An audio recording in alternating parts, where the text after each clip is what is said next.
Hi everyone, I'm Shelly from There's No Place Like Home at redheadmom8.wordpress.com. In a world where early literacy is all but worshipped, having a child in school who is a late reader can be pretty intimidating and pretty nerve-wracking.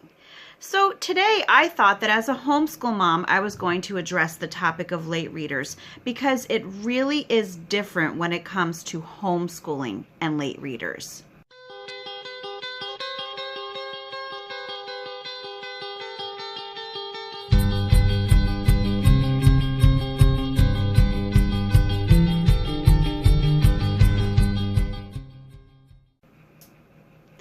All right, so I have just a short list of 4 things that I want to talk to you about why you do not need to worry about your late reader as a homeschooling parent. And I really do have to differentiate between having a child in school and having a child who is homeschooled. They are 2 different things, especially when it comes to when a child has to learn to read.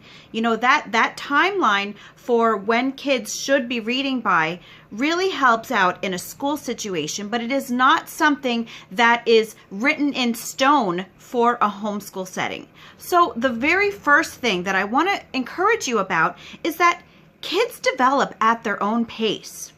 Homeschooling is fantastic for allowing that to happen. And as I mentioned earlier, that timeline, it's really arbitrary. That timeline is not made up because if a child doesn't learn how to read by 5, it means that there's something wrong with them. That's not why it's there at all. The reason that schools use that timeline is because that is how they have to teach their children. That is how they have to approach learning with those children. That is not the case in a homeschool setting. Kids really do learn at their own pace, and it doesn't mean that there is something wrong with one child or someone is more advanced or smarter than another child. It simply means that kids develop in different areas at different rates. And I've seen this in my own children. One of my sons first started reading easy readers when he was 8. But he was able to ollie on a skateboard when he was 2. And then on the other hand, I have another son who was not able to do all of those sports type things, but he taught himself how to read at the age of 6. Does it mean that one child is smarter than the other? No, it simply means that they grew in different areas at different times. But when a child learns to read, is not as important as the fact that they do learn to read. And so this is where I do have to point out that if you get to a point with your child when they are, say, 10, 11 years old and are still really having a difficult time reading, then yes, by all means, you should go out and get some outside support. But the idea that kids should be reading by the time that they're 5, 6, 7 years old, or else that means that there's something wrong with them, it is simply not the case. You are homeschooling, and just give your kids the benefit of learning at their own pace because it's going to pay off, I promise you. So the second thing that I wanted to talk to you about is that homeschooled kids can learn in a variety of ways, unlike public school students.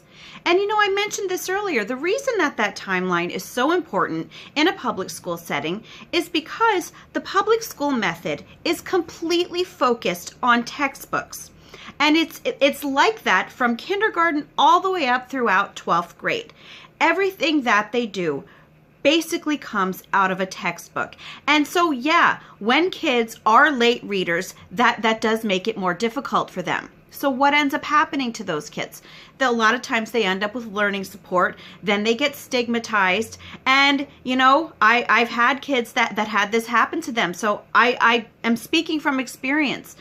So it doesn't have to be that way in a homeschool, because kids in a homeschool are not bound to textbooks. There are audiobooks, there's hands-on learning, there's unit studies, there are documentaries or shows or other videos. There are field trips. I think that a lot of people seem to forget that reading is not the only way to learn. It is a tool for learning, and it can be very helpful depending on the approach that you have. But if your child is not yet at the point that they are able to read you can definitely have them learning in a number of other ways. That does not have to be completely focused on them needing to read something independently out of a book. And even read alouds are fantastic for that. If your kids are not yet reading on their own, read alouds are an awesome way for them to still learn. And you reading to them is going to help them to learn to read. That is what I always say. If your child is still not yet reading, and if they're really showing signs that they're just not ready for it yet, read, and read some more to them. That is probably the best thing that you can do for a child to get them ready for wanting to learn how to read. So the third thing is that children who are given the gift, and yes, gift, of becoming literate in their own time are more likely to truly enjoy it than those who were forced before they were ready. And think about that. I think that we have all at some point been pressured to do something that we were not academically or mentally ready for, and that it made it a completely miserable experience. And that is exactly what happened with my son that I talked about earlier, who taught himself how to read. I was doing phonics with him, and I was doing a little bit of whole language with him for a little bit when he was in kindergarten. He hated it, and he would sit there and cry and cry and cry because he did not want to do this. And I had learned my lesson by this point, because his sister, who was just about 1.5 years older than he was, she used to do the same thing. She used to sit and cry. But at that time, I was still in that school method, and so I pushed her and pushed her and pushed her to learn how to read, and it was a miserable experience for us.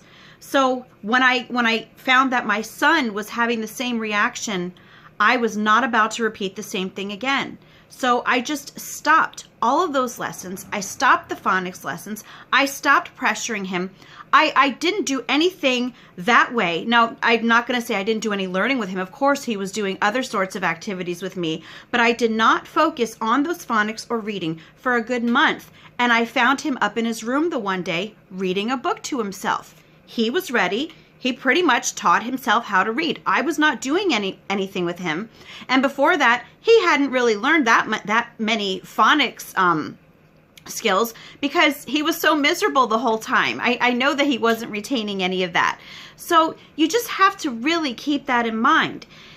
Kids who are forced to do something like reading, they are the ones who very likely end up hating it when they are older.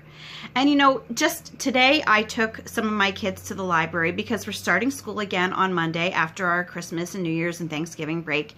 And so I got some books out, and my 8-year-old daughter, as I was sitting here on the sofa today, she just leaned up against me and pulled out a book, and she just started reading it. And she's already read, I think, 5 chapters of this book today. And she had the benefit of not being pressured to read before she was ready.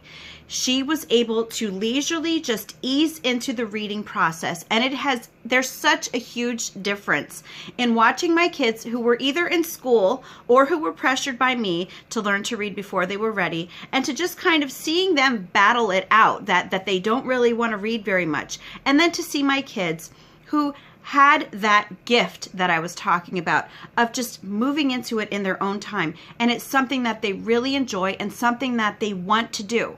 Because the whole issue is that if you make reading seem like a chore to your kids, they're going to treat it that way.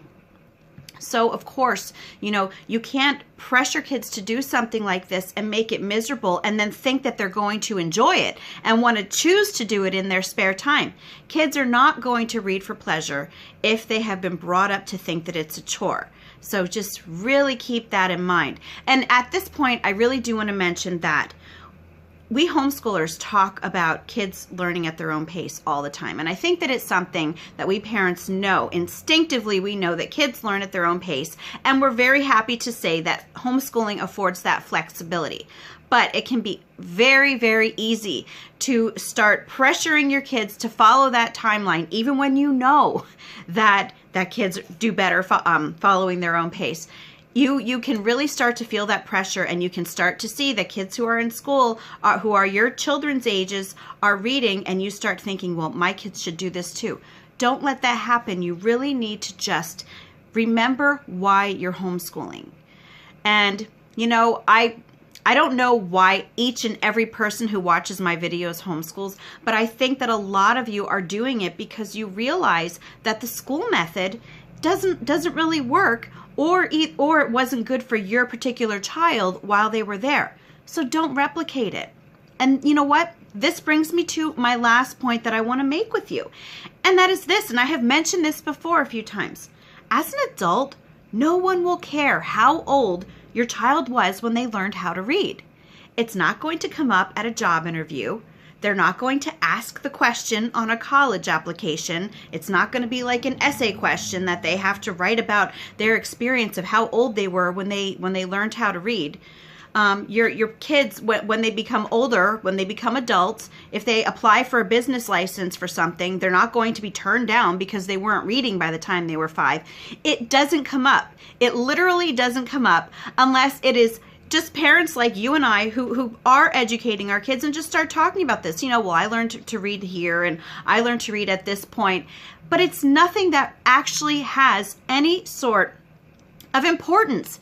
It is really just something that we parents tend to focus on because we get so worked up of trying to look like the system looks like with kids, and our kids are not in that school system. And you have to just embrace that and be thankful for it. Your kids will be thankful for it too. So, that is like a big one that I think a lot of people don't think about. The age at which your child learns to read will never have any bearing on anything that they do unless they never learn how to read.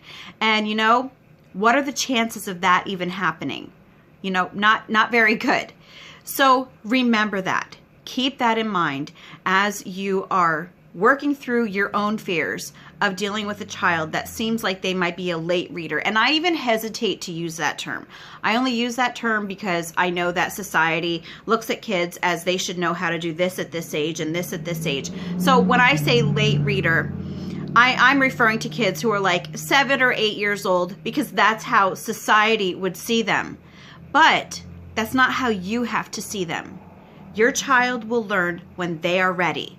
All you need to do is give them the support that they need, trust in them, trust in yourself. And if it comes down to it and you recognize that there really, really is a problem, not a problem of you just being worried, but a problem of your child being, like 10 or 11 years old and really having issues.